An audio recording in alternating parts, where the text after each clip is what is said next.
Hello, everyone. We are here with. What's your name again? How do you like to be called? My name is Nathanael. I go by Nathanael or Nathanael Cole, or sometimes just Phillip Cole. And but can we call it? I usually also just go by NPC because I was okay. cursed with those nicknames. Yeah, it's a really cool nickname. Yeah, it's cool. You are 2 times cool. Your real name is like a real life pirate name, and your nickname is NPC. Yeah, it's a cross reference. So we are really happy to have you here. And first of all, can you introduce yourself briefly?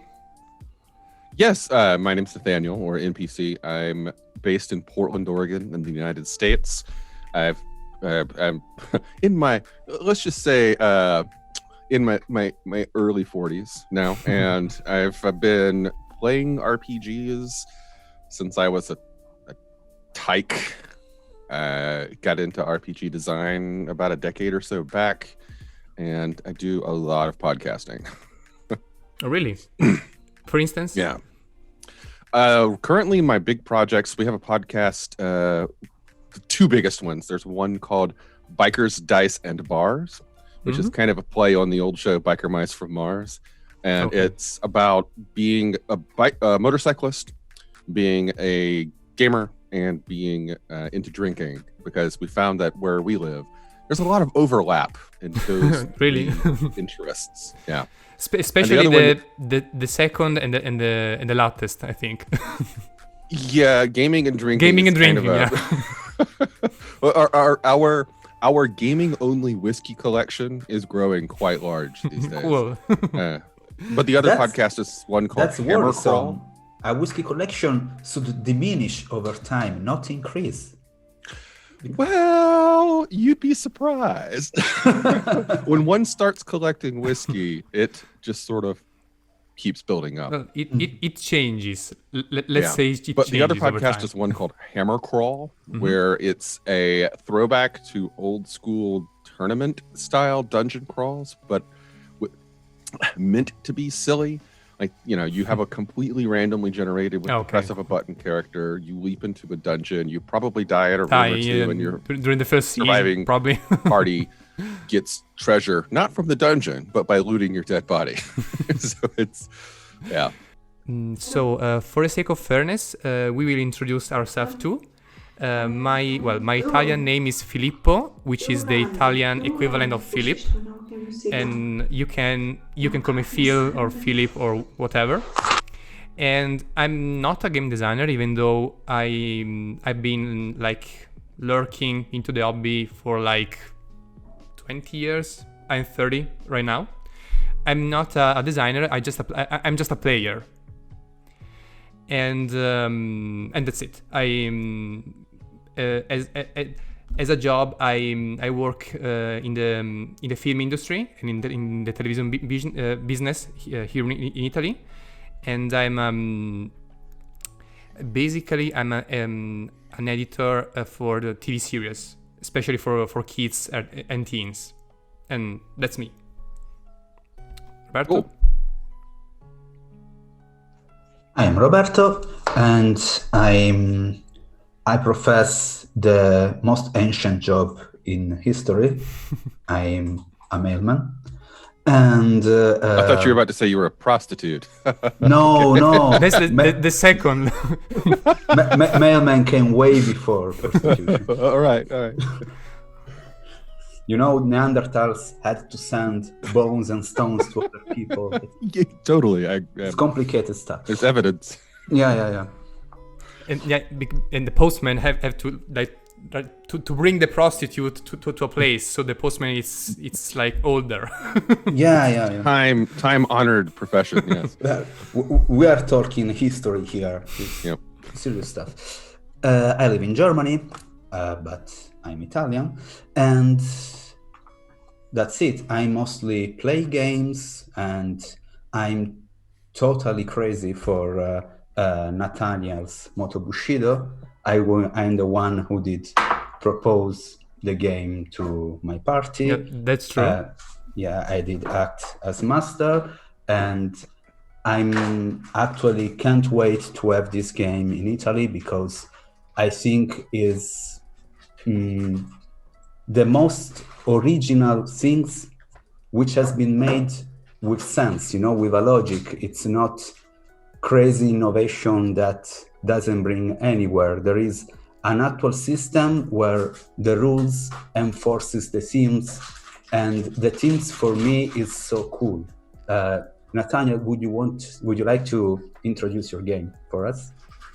Certainly. It's a game called Motobushido. It's the motorcycle samurai role-playing game.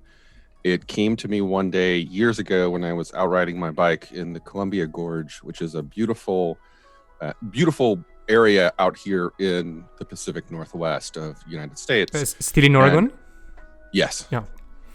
The Columbia River runs through it, and it's just a beautiful area to go for a long, detailed, delightful, twisty ride. And I was out there riding one day and was thinking, man, it would be really cool if the show Sons of Anarchy starred Toshiro Mifune and was directed by Akira Kurosawa. It's like that needs to be a thing now. So then I started writing the game, and it's a game about brotherhood, fraternity, and death. Okay. And Roberto, he was our sensei during the game. Yeah. Oh, okay. That is a noble profession. Yeah. I did when I saw. Yeah, and for our viewers, the sensei, it's roughly the equivalent of the game master, right? But way cooler because. Because it's called sensei. Yeah. When I saw the Kickstarter, I did participate without even thinking about it. Thank you. It was, yeah. So let's start. I would like to ask you one thing. Okay, it has been really hard for me to find players for this game. It's a very hard game to pitch. When I say to people, this is the game about samurai bikers, everyone thinks about a uber gonzo game that you play just for laughs and whose main themes is stupid dudes eating themselves with words on a bike. And how to pitch your game, how to pitch your cool game in a cool way. Honestly, whenever I pitch the game, I say, this is a game where you play samurai that ride motorcycles, and that's where I leave it. Because usually most people that I have had the fortune of pitching the game to have been like, that's all I need. I'm done. Let me in. Yeah, it worked for me. Yeah. But okay, so you don't actually have a satisfactory answer to this question. Conundrum.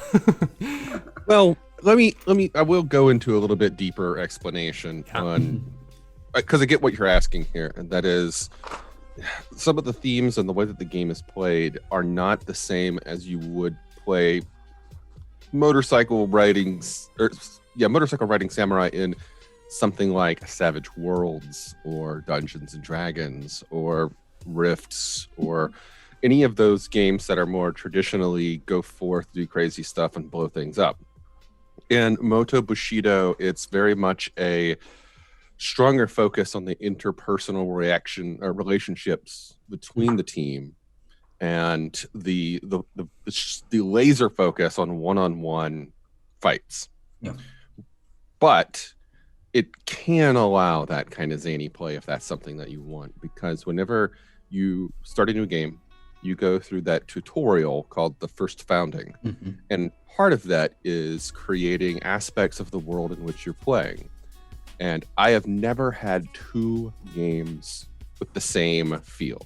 Yeah. I've had one, the very first playtest game for Motobushido when we were first putting things together.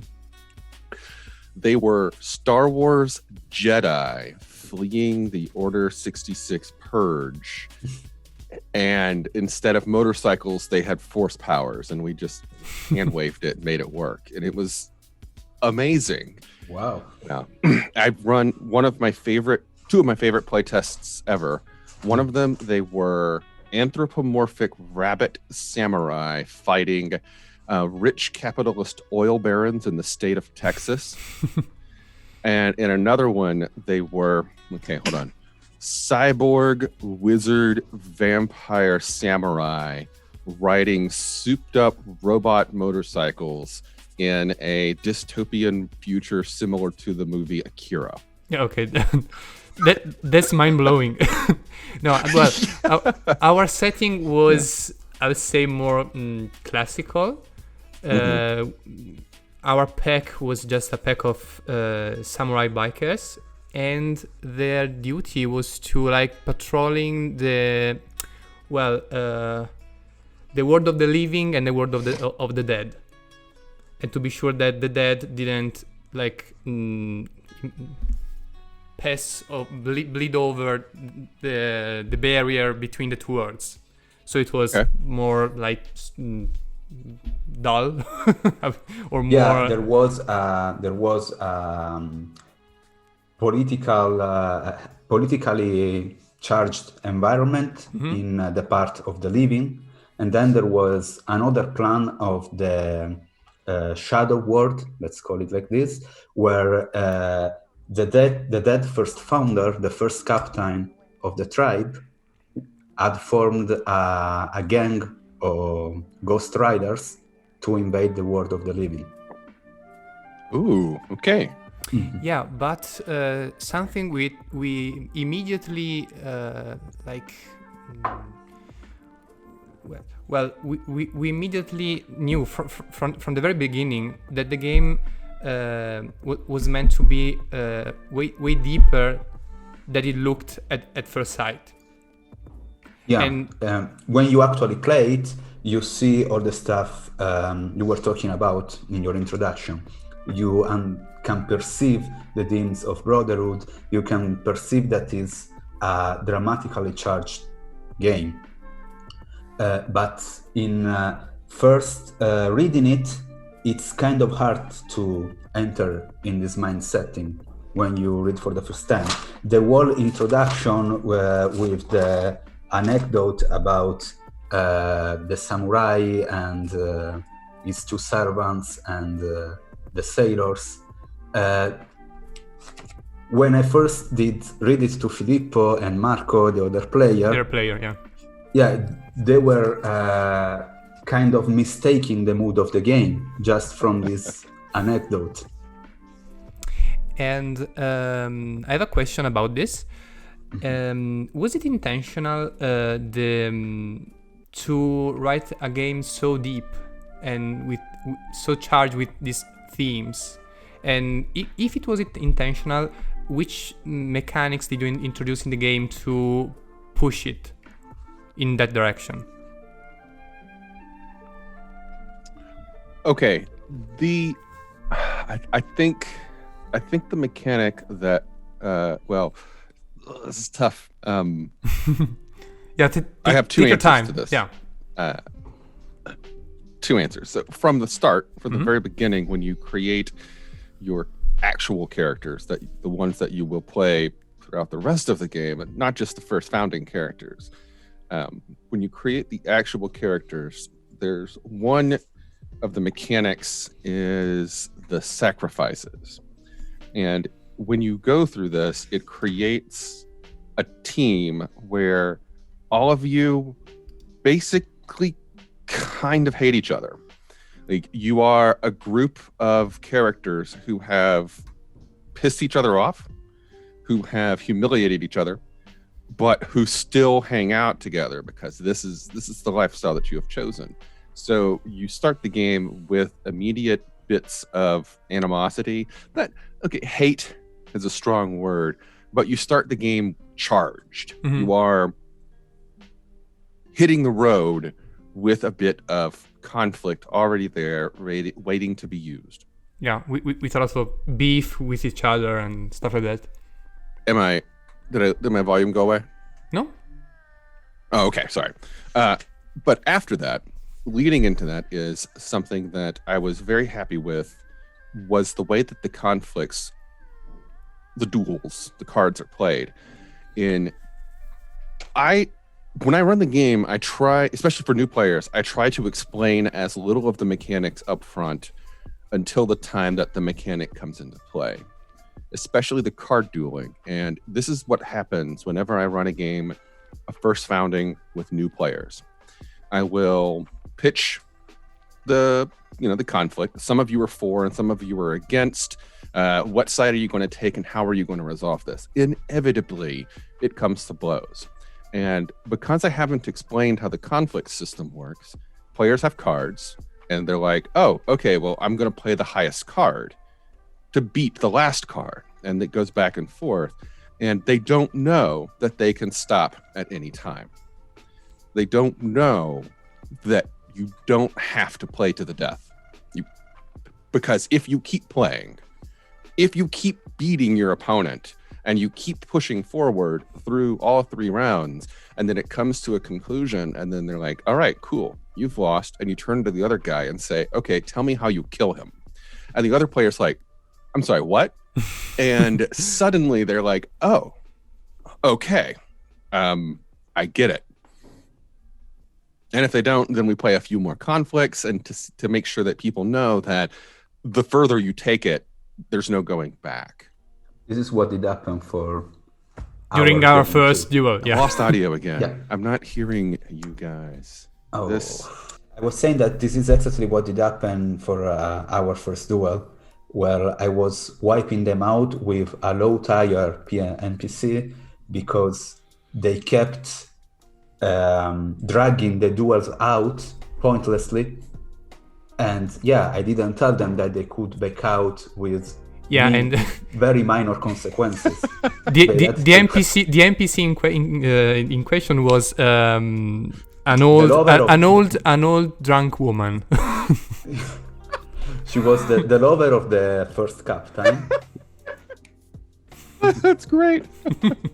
I'm just picturing. And it happened to me, actually. Yeah. And it was a verbal conflict, actually, just a petty power struggle between the new Taicho and her, because she was the lover of the first Taicho. So she claimed some political power over the tribe. And from this, they were going to actually a bloody conflict for something that could have just be solved easily. In a tavern. Yeah.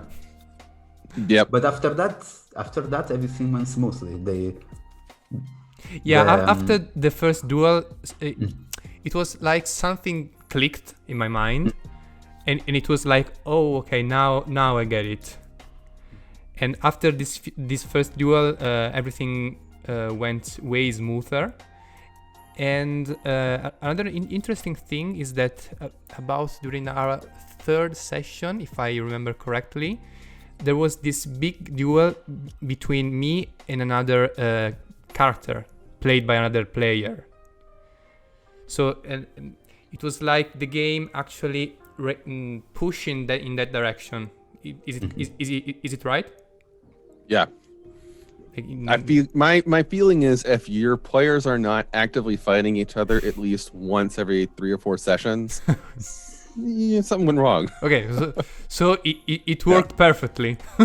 For our Italian audience that didn't read the manual, there is a very interesting chapter about teaching the game where all the things we're talking about are explained kind of clearly. Oh, and of course, for our viewers, you can view all the sessions of our game of Motobushido on the channel. You just write on the search engine Motobushido and that's it. Or search for the playlist. And so, let's change the topic completely. And I'd like to ask you, what are the main... the most influential games you played? I had the same question. That they kind of bleed into Motobushido. Because we had some impression, but it would be interesting to hear from you.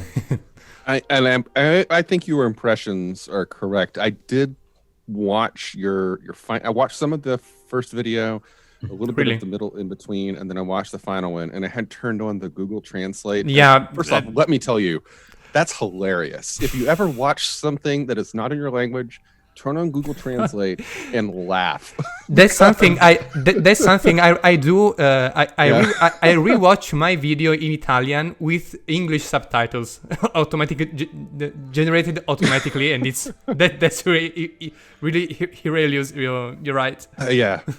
So one thing that you mentioned is I'm not gonna spoil it yet. So I have a story to tell. Yep. I used to be a really hardcore traditional gamer. I got my gaming start when I was in I was like 8 or 9 playing Palladium role-playing game, like, Palladium, Rifts, kind of stuff. Yeah, And I know played Rifts, but just I played the a name. I played a lot of Dungeons and Dragons for many years. Second edition D&D was the one I think I played the longest. And then I moved to Portland about 2005, and I met some gamers, and we started some other games like Shadowrun and whatever. And then I wanted to get a group together to play D&D again. This was third ed at the time. So I got this group of total strangers together, met on the internet, and we started hammering out ideas for a game that I was going to run. And they started pitching ideas back and forth, and then they started arguing, and I was very quickly realizing that this gaming group was not going to work out. And we went through 3 whole sessions of meeting up, and we still hadn't even started to play a game. We were that. Anyway, third session, one of the players says, "Look, guys, if we're not playing something in 15 minutes, I'm leaving." And he throws down this book called Dogs in the Vineyard. Oh, cool.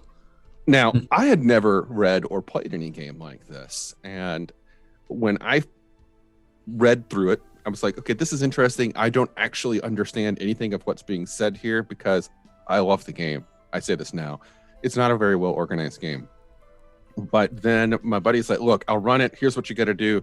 Write this down, write this down, write this down. Let's go. Okay, cool. We started. I hated every moment of that game. And I hated it, I hated it, and I hated it. And that was me hating it. That was years of playing very limiting traditional games, stuck in that mindset that there's one true way to play, kind of. Suddenly, me also realizing that was a stupid mindset to have and trying to break out of it. Yeah, it's really hard to change your paradigm, right? It was painful. I was angry. I was pissed off, and I couldn't stop thinking about that session. Within a year, I had sold almost all of my D&D books, filled out my shelf with many, many other things, deeply embraced small press indie gaming.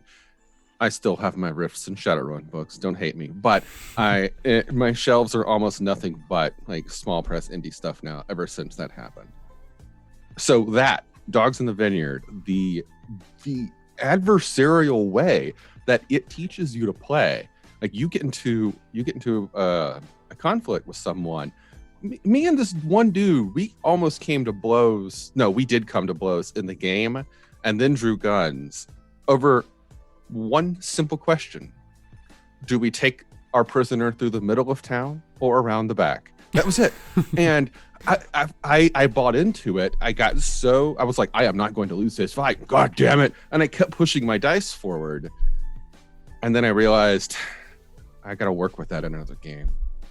Because that whole, I don't want to lose, I can't back down, that essentially what Motobushido is heavily built upon, that expectation that the players won't want to back down.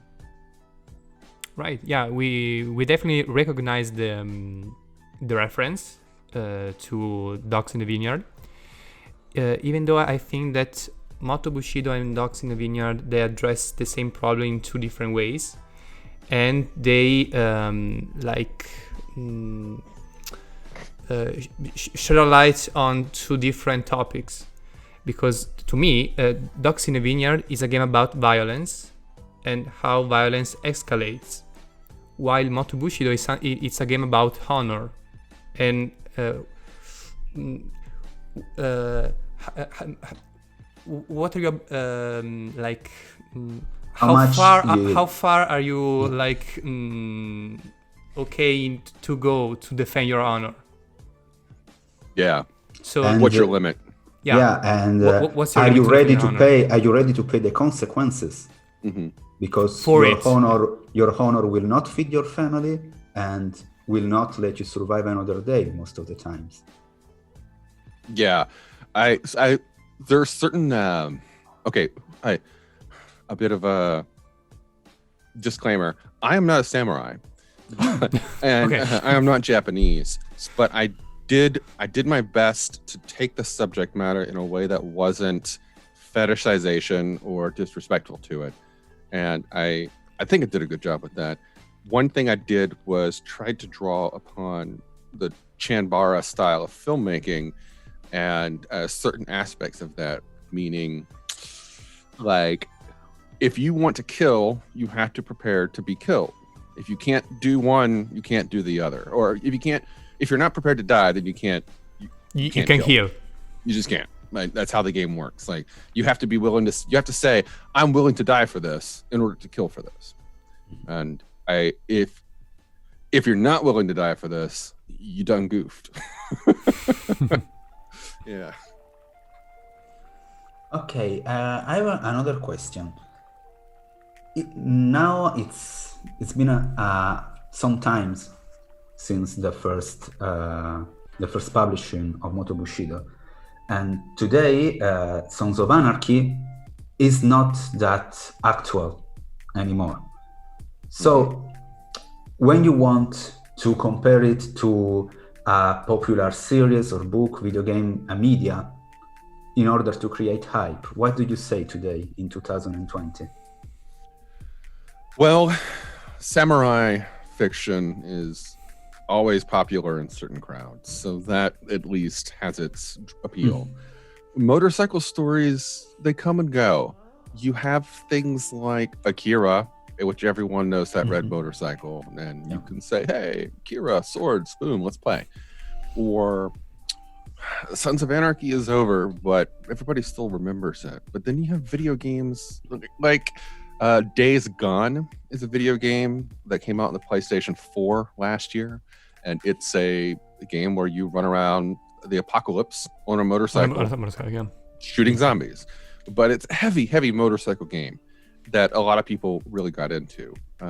If you play any kind of moddable games like the Fallout series from Bethesda, at least 3 and 4, New Vegas, people are modding in rideable motorcycles in games that aren't meant to have them. I can attest they're awesome. Yeah, I played the vanilla game, so no motorcycle in my game. Let me tell you, when you get Fallout 4 with the rideable motorcycle mod, it changes everything. It's wonderful. Yeah, and from the point of view of the Japanese and samurai games, like 2 years ago or 1 year ago, Sekiro came out, and this year Ghost of, I can't remember the name. Tsushima. Ghost of Tsushima went out. So yeah, samurai and feudal. So Japanese. You can say it's like Sekiro on a motorbike. There's a samurai. It's not really a samurai game, but it's a samurai game on PC called Kinshi, and it's an open world. It's hard to call it a role-playing game. It's like an open world existence simulator. You can do anything in this game, and you'll die very quickly. But you can also get a party. And you can get a whole party of samurai, katana-wielding samurai, and it would be fantastic if somebody would mod motorcycles into that game. Actually, if I had to compare it to a video game, I would choose Bushido Blade. Hold on a second, I lost you again. If I had to compare it to a video game, I would choose Bushido Blade for PS1 100%. That was a keen, that was a strong bit of inspiration. Yeah, it can be really described as a Bushido Blade with motorbikes and a story. Yeah. Because the world dueling mechanism is really fascinating. I'm talking always for our viewers, and it's based on actions and counter actions that have to be chosen in advance, and you need a little luck, you need a little understanding of the mechanics and of your enemy, and of your own class, because there are many classes in the game, and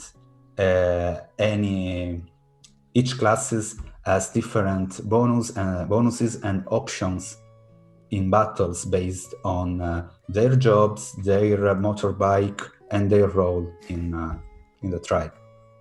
Yeah. Yeah, definitely. And Bushido Blade was a huge inspiration. Mm-hmm. I played hours and hours and hours of that on PlayStation back in the day. I've still got my original discs. Wow. Yeah. And back to Motobushido, our game was less focused on action and more focused on relationships between characters and NPC. So I'd like to ask you some other titles of tabletop RPG that influenced you in that direction.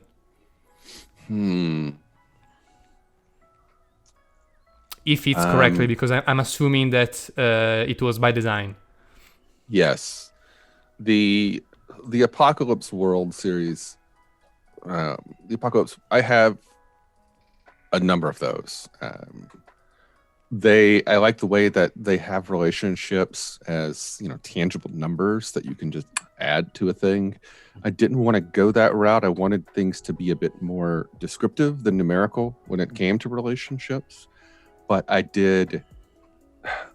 would say, and also Dogs in the Vineyard. With Dogs in the Vineyard, you have relationships as stats. As a stats, yeah. You can just call upon my family with D10 or whatever.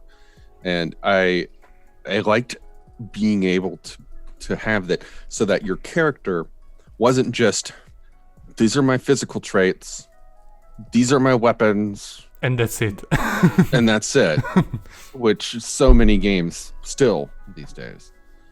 I wanted relationships. I wanted goals. I wanted deeds, past experiences, things that you're known for. I wanted those to all be things that were noteworthy enough to put on the front of your character sheet. Yeah, and the fact that the mechanics of the game kind of shape the relationships of the character, and it's not just up to the players to just describe them and add them, but they are supported by the mechanics. Like, for instance, you can theoretically play a game of Dungeons and Dragons focused on relationships, but the mechanics of Dungeons and Dragons don't help you. Agree. In I that 100% direction. agree. So you can theoretically play a game just based on a soap opera version of Dungeons and Dragons. You can do it, but it's just, you have to improvise yourself. Tweak the systems in or tweak the way, system. yeah. Mm-hmm.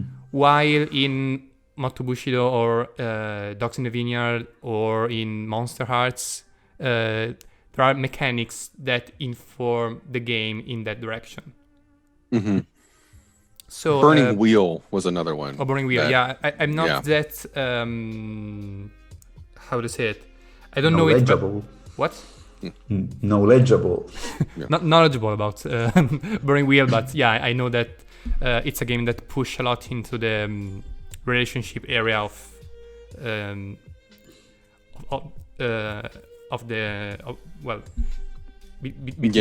the characters. Okay. It has some good. You got my point. Abstractions. Yeah. And, okay. Roberto? In for another provocative question, a loaded question. What would you do differently today for Motobushido?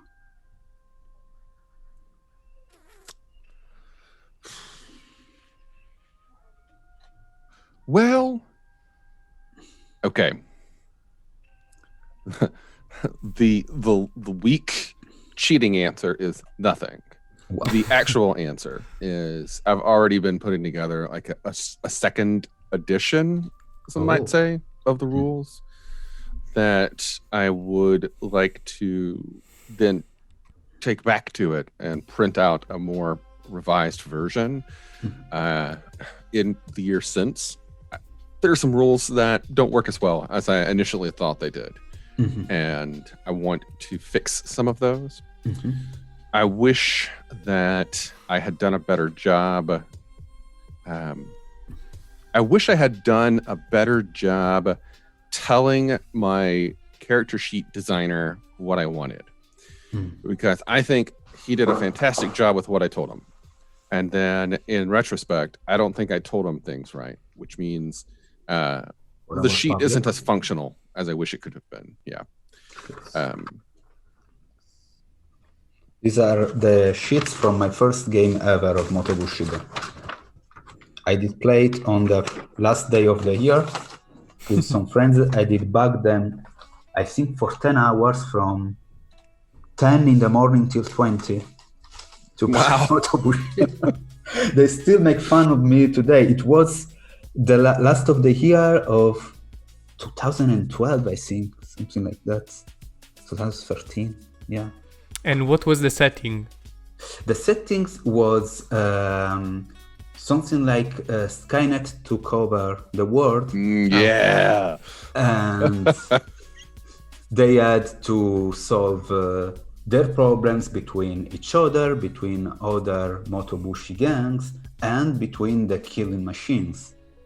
It was fun. It was a fun. It was short but intense.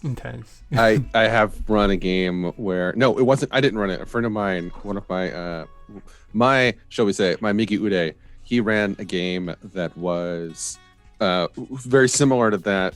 They had to hunt down these robots, cut off their heads, and then drink their robot juices. I don't know what robot juice tastes like, but apparently they got oil. Well, everyone knows it. A robot doesn't die if you don't cut his head. You're just right. Yeah, it just comes back. They hate everybody knows it. Come on. And turn to bats. Yeah. But further answering that, I kickstarted a second game, which takes the same system but applies it, instead of motorcycle riding samurai, to Voltron. I wanted to ask you about Gate Bushido. Yeah. It has had its problems, and the problems came from life. Life happened, and life got kind of depressing for a while. And it wasn't just me, though. I think the artist that I was using, he did a lot of fantastic work, but then I think his life got pretty bad, too. Everything just got... There was this horrible couple of years. I don't know how much you follow American politics, but 2016 sucked. And everything in the last 4 years has just been one long string of what's going to happen next. Yeah. Anyway, congratulations for your new president. Well, thank you. Hopefully, if he can enter the White House, of course. If there is a new president. Even that, like every day, just thinking, are we just going to have Nazis on our streets again, kind of stuff? Like what's going on? So anyway, short version, I got into a depression. It was pretty deep, and I got better. It took a while, but I got better. So I'm back on the project and now wrapping it up. My artist I've had to change artists. So I've got Rick, who did Motobushido, is now finishing up the art for Bushido. It uses the newer very similar rules, very, very similar rules, but the duel structure it's less vague what you're going for. Like the end results of a duel, in retrospect, I found from Motobushido can sometimes be a bit difficult to figure out, okay, now what actually happens as a result of this? With Bushido, we condensed it to make a little bit more sense, but also extended it 4 more rounds.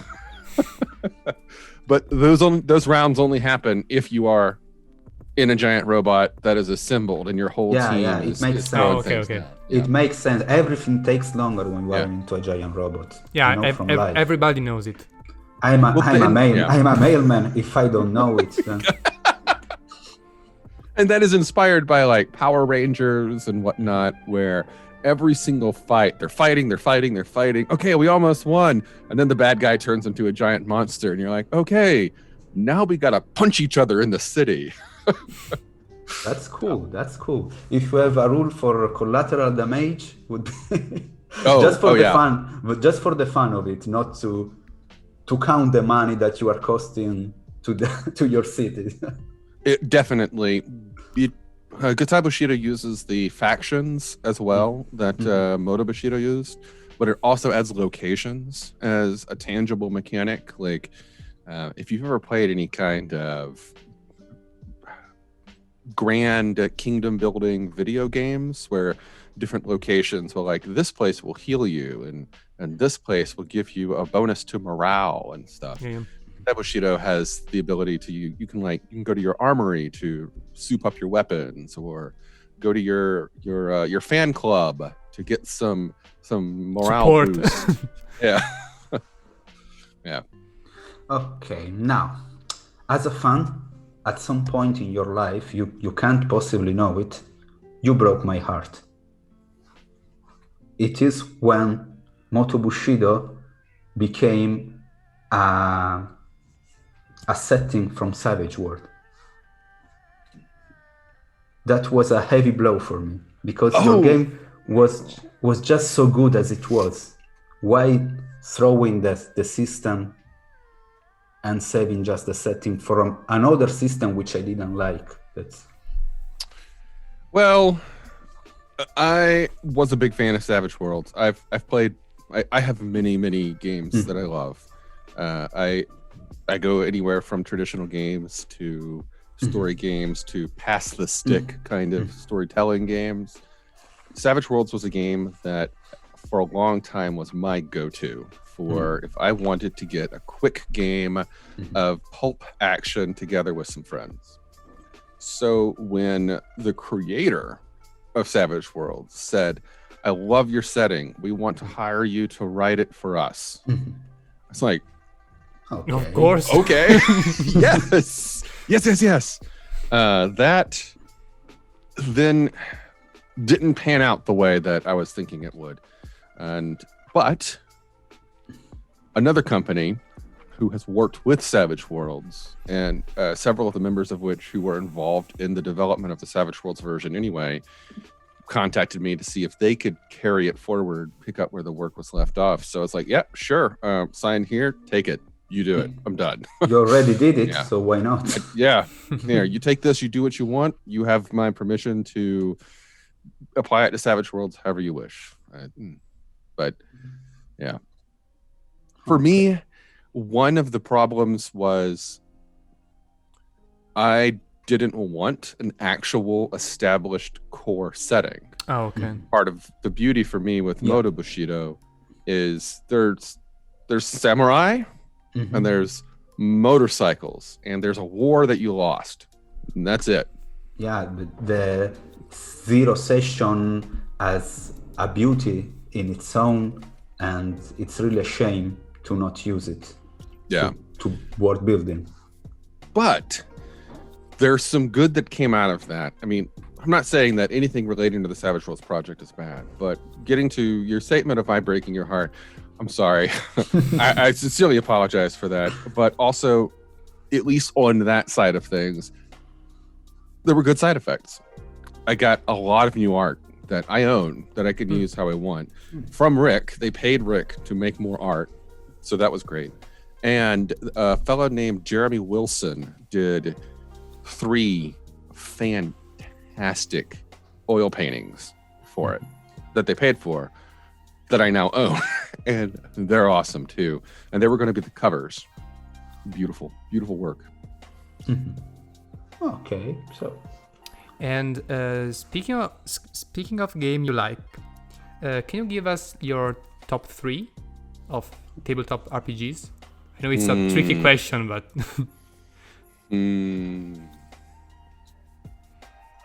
Okay. What do I have back here? Don't cheat. I have so many games. I actually paid someone. I hired a friend of mine who was out of work to catalog my game collection and scan it in barcode wise, and I have over 400 books. Okay, let me rephrase my question. Wait. If you had to play a game tonight, give me your top three list of games you would like to propose to your group just tonight, by your feeling. Just tonight. I got it.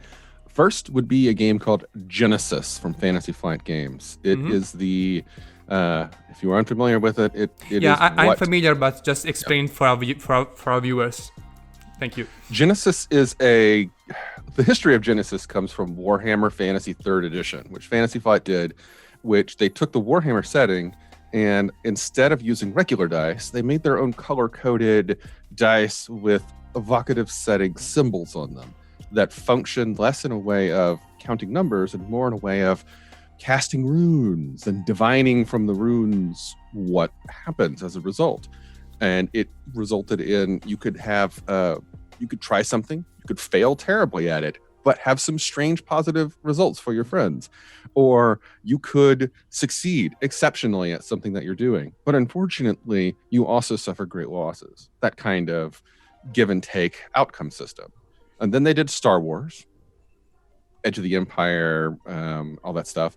And then Genesis has become their system or setting neutral version that takes those funky dice and removes it from any kind of established setting and then makes it kind of a generic, this is how to take our system and tell your own stories.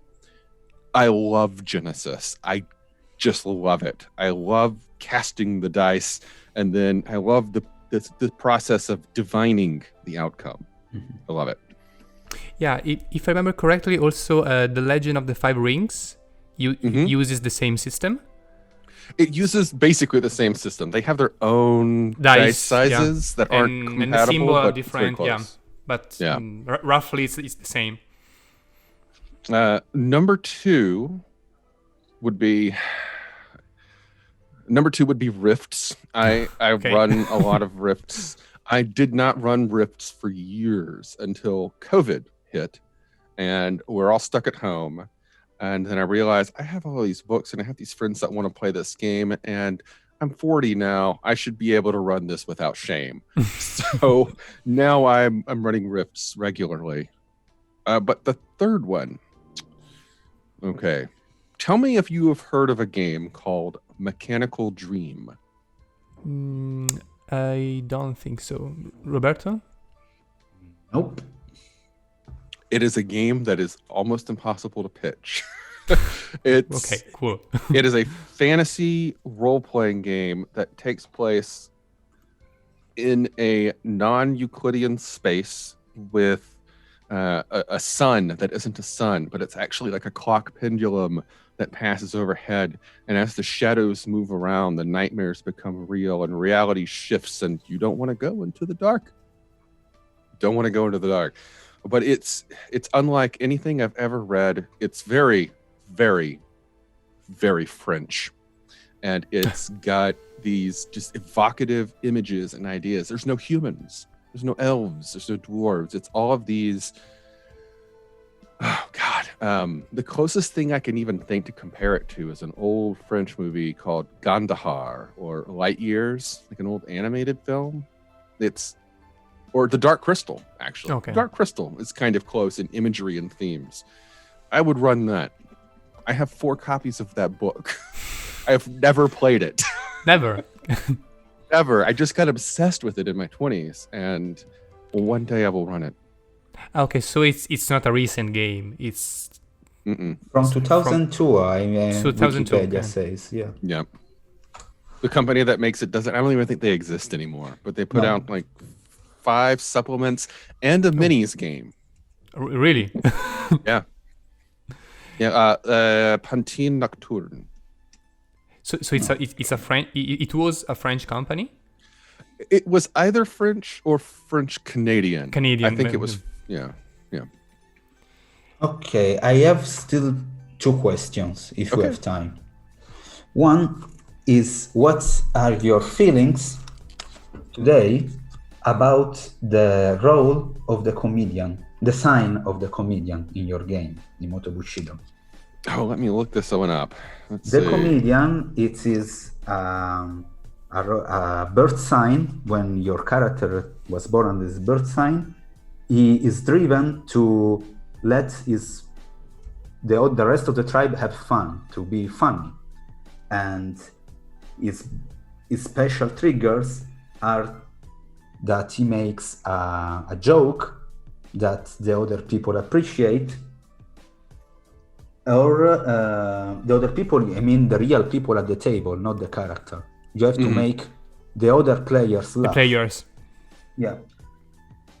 And the other, when your jokes, your humor puts you in a bad situation. I love it. You love it. Yeah. But the stipulation here, and this is a lot harder than a lot of people think, is that the joke has to be told in character.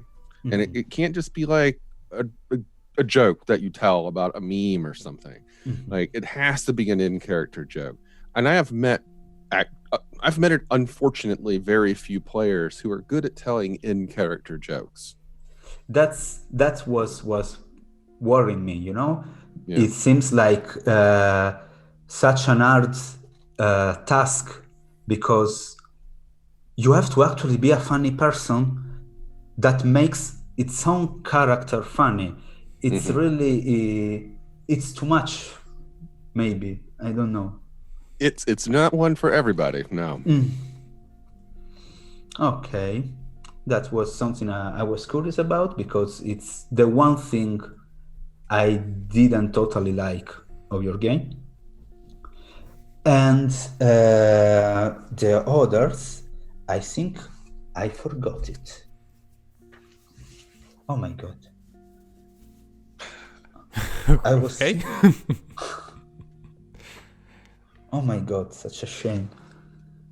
I was thinking it and then I forgot it. I can ask another question in Yeah, the meantime. If you like, cover for me. or Cover for me, please. or for the sake of fairness, I can tell you my top 3 games that I like to propose to my gaming group tonight. Well, I'd say probably Lovecraft-esque. Do you know it? Yeah. I've heard of it. I think I might have seen it on a Kickstarter. Maybe. I strongly suggest you to try it, especially if you are a Lovecraft fan, because in playing Lovecraft-esque, you're not playing a bunch of detectives or investigators. They are trying to uncover a mystery. Also, because in almost no Lovecraft stories there are a group of detectives uncovering mysteries. But in playing Lovecraft-esque, you are actually writing your own Lovecraft story. And it will be completely original. You're not like forced to be inspired by the mythos or Cthulhu or anything that Lovecraft invented. So it will turn out, you will actually create your own original story with a Lovecraft feeling, because the structure of the story would be really Lovecraftian, but not the mythos and the lore. So that would be my first go-to game to propose to my gaming group tonight. Also because you can easily play in a one shot. It's designed to be playing just in one night, in a couple of hours. My second title would be probably I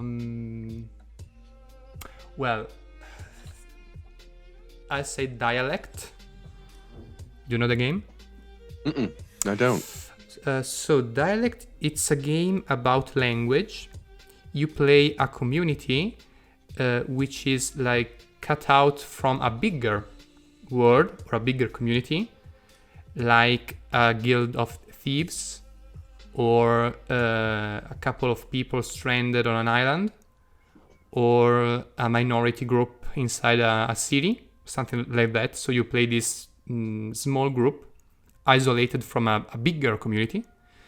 But the focus of the game is to see how their language evolves during time, and how they create new words based on what happened to them, and how these new words changes or they are discarded over time. And you just haven't to invent a new word. You have to explain how the words are created. For instance, in a game I played of dialect, there was this community of artists, very rich artists. They decided to be isolated from the rest of the world in a really Osho-styled commune. And since they spend their day painting and stuff like that, there was this thing that they go painting in pair. So let's say that I go with you and paint something, okay? So I bring the color, and you bring what's the name of the stuff made by wood, and you put the canvas on it? Frame? The frame. Yeah. And since during the course of the days, the pairs of artists, they are the same, they establish a sort of connection, like, okay, I bring the color, you bring the frame, okay?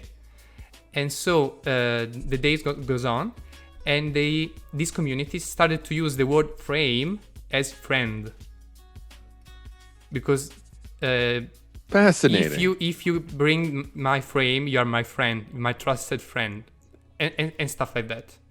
Then events happen, and the community changes, and by design this community is destined to be destroyed or be erased. So events happen that shapes the language. So the focus is on the language. And Roberto, have you remembered your question, or I have to go on? Yes, okay, yes. you can ask your question. I'm so sorry. No, it was mostly more a joke than a question. Okay. I've seen on Steam there is a game in development since 2017 called Motobushido, Working Samurai Robot. Are you involved with it? Is this plagiarism? Do you want to sue them? Yeah. Okay, it's what now?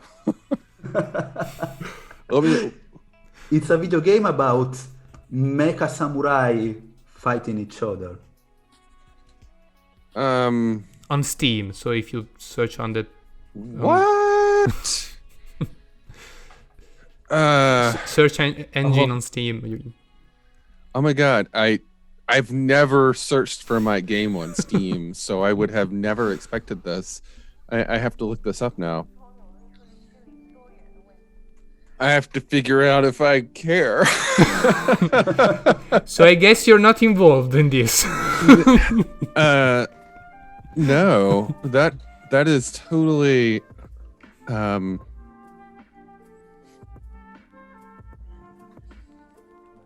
yeah,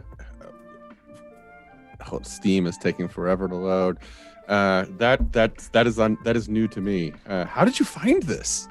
I was looking for some cool background for this interview, and I just wrote Motobushido art, I think. Motobushido. So anyway, 15 minutes ago. Yeah, there was this very cool poster of a mechanical samurai, and then from there I arrived at the Steam page.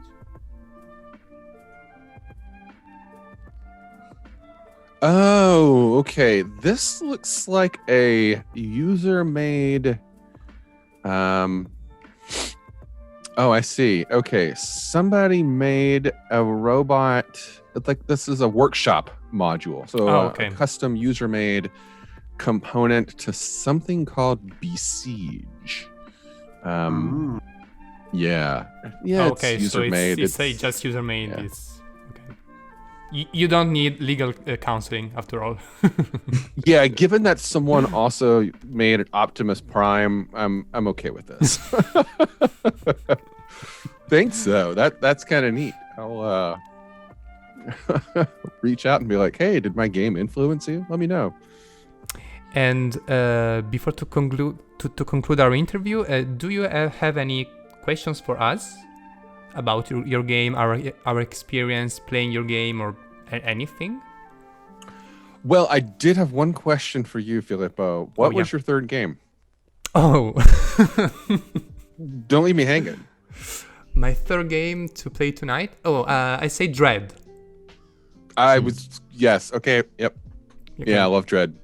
And for people who aren't familiar, explain Dread. Okay, yeah, it's a horror tabletop RPG in which you play the classic horror movies in which the characters die one by one. But the catch is that you play it with a Jenga tower.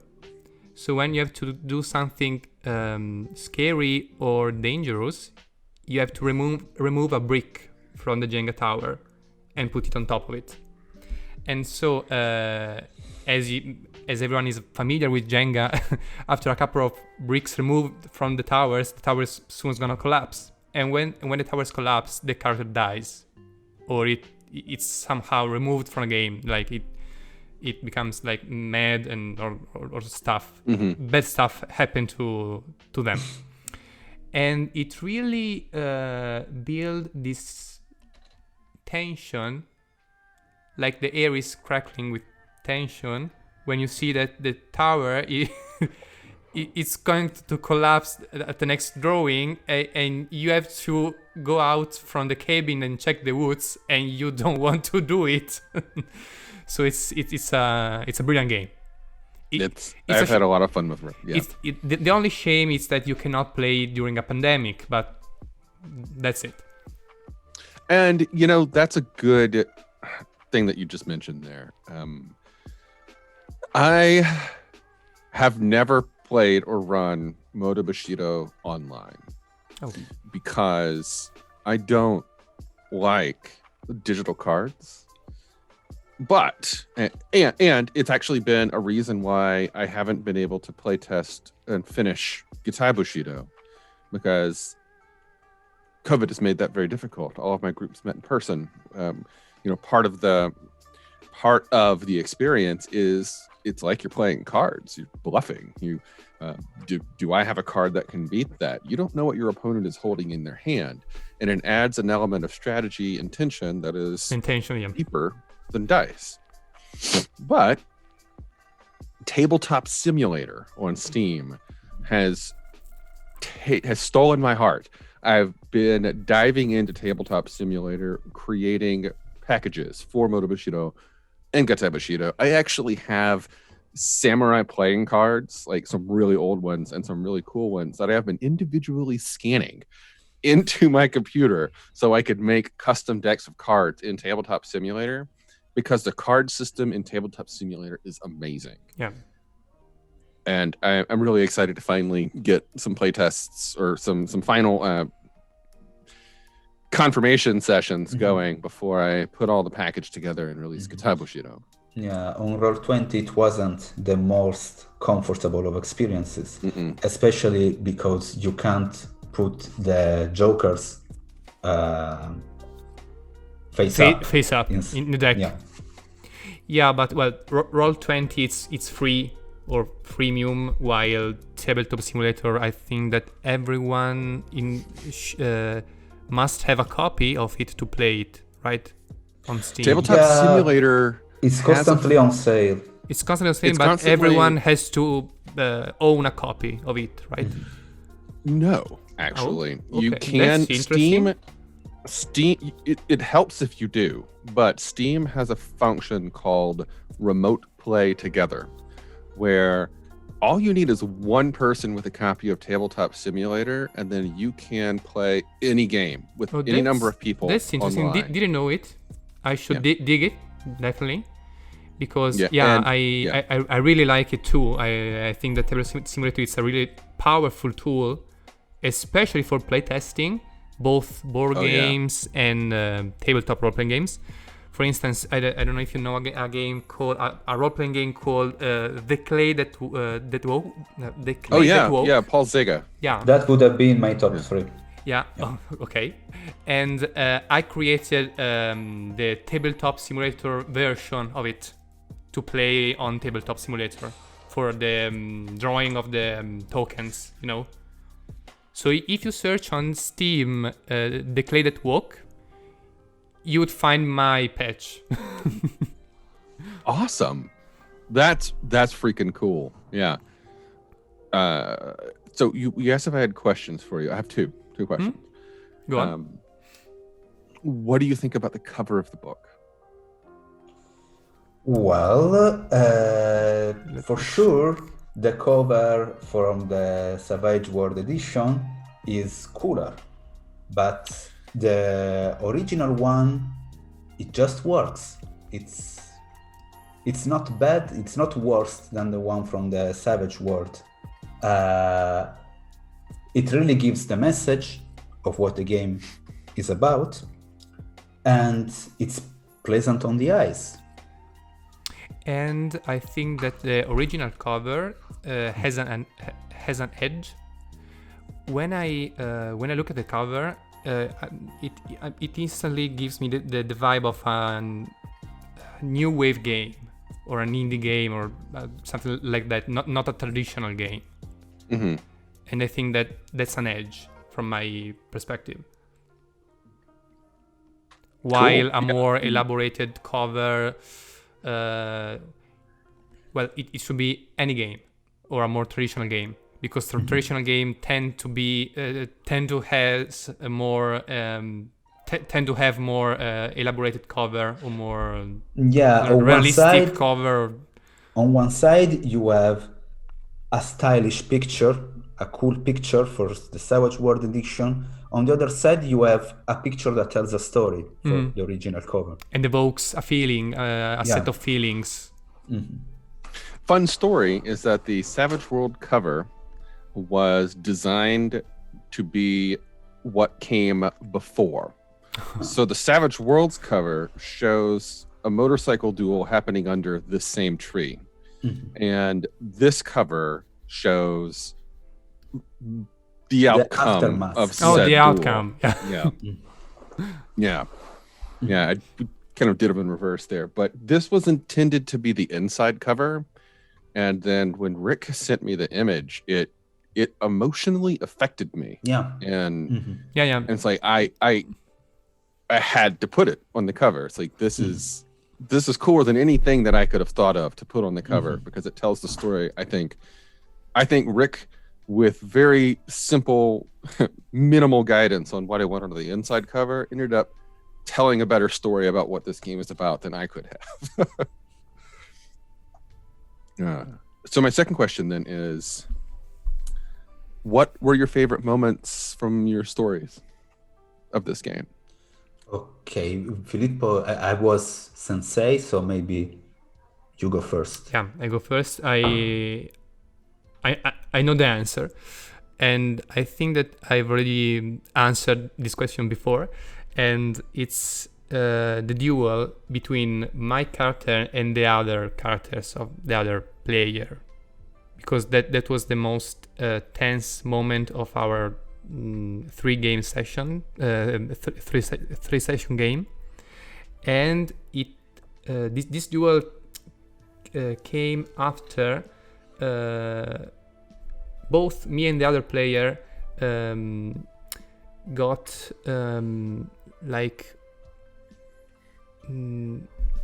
we understood the system well enough to have the knowledge to play with it, to bluff, to know when to stop and what cards to play and stuff like that. To understand that conceding is not a game over, it's not a defeat. And the consequence of our action, of our strategic action, and how this action will shape the narrative of the story.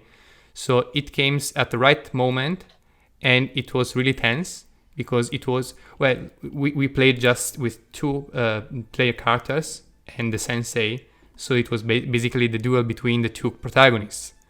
So it was the climax of our story in a way, or of the first season, if you want to put it that way. How did it turn out? I think that I won the duel. The duel Marco did concede. Yeah. When did he concede? He did concede in second act. Okay. All right. So he's still alive. Yeah. And you, Roberto, from the sensei point of view? From a sensei point of view, I have two I can branch because I had the hands in the motors, so I could see how they did the motor sing, and I could also enjoy the fiction. So from a system point of view, was really satisfying to just do everything as is written in the book and see that it works. Awesome. Just as written, yeah. Yeah. And that was cool, and I think that's the biggest achievement for a game designer. Yeah, it's very Thank you. satisfying. That feels great. It's very satisfying for a game master when the rules take care of themselves, and you can concentrate on the cool stuff of mastering, on the plots, on using the tools to create always on stuff for your players. That is less a chore, more as a player playing role. I was a player like the others with different tasks. I wasn't a story writer / comedian / entertainer for them. So, and especially it was very cool to manage the factions. Nice. Yeah, I did create a faction. One faction was the insurrectionalist fringe of the tribe, led by this old woman, and there was the governor, I don't remember the Omi, no, not the daimyo. The daimyo of the village. The daimyo of the village, who was some kind of mafia guy who did keep everything orderly and quiet at a high price. Using demonic magic. Yeah. You do what you gotta do. Yeah. And it was cool because it was an epic faction. It had a monstrous amount of cards on its own, but it was a common human. It didn't actually manage the demonic magic. So it didn't have any motobushi skill. It was just a meat shield with lots of HP. Okay. Nice. Yeah. But it worked well. And from plot point of view, it was really nice to see how the Taicho, the player who was playing the Taicho, who is not present today, he struggled for dealing with his legacy. And no, I was the Taicho. The Taicho is the head of the gang, right? The leader. You were the leader. Yeah. Sorry. How you were struggling to deal with your legacy of being the new leader, your responsibilities. My duties, as a leader. Your duties, and at the same time, slowly, because it was foreshadowed very, very slowly, realizing that you had to kill your Taicho again because you did kill it once already.